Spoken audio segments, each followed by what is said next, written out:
Coat चालत बे. गाल लागली गाल चाललो. अबे तर मंग्या तुझ्या घरी का संडास नसे का? अजी आहे संडास घरी, पण मला हगायलाच नाही लागत त्या संडास मध्ये. आणि बाहेर हगलू का चांगला संडास निघते माझा.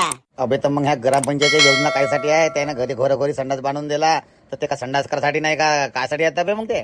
अजी हो तुमचा बरोबर आहे, पण त्या आमच्या घरच्या संडासामध्ये माया मायाने त्या संडासच्या सीटवर धुणं धुवायचा कोटा ठेवला जी. मग आता ते ती कोटी हगू मी?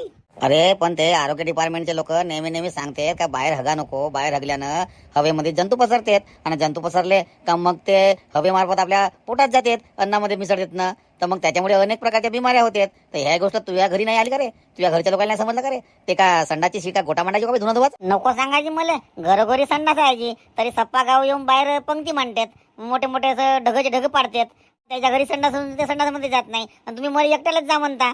नको सांगा. अबे मंग्या, आता पावसाचे दिवस आहेत. आता जर हे जंतू जर आपल्या पोटात गेले तर कालरा, हागवण, उलटी, ताप, पोटदुखी अशा अनेक प्रकारच्या बिमाऱ्या होतात. म्हणून आता आपल्याला बाहेर हगायला जमणार नाही तर मग पुन्हा अजून तुम्हाला त्रास होईल.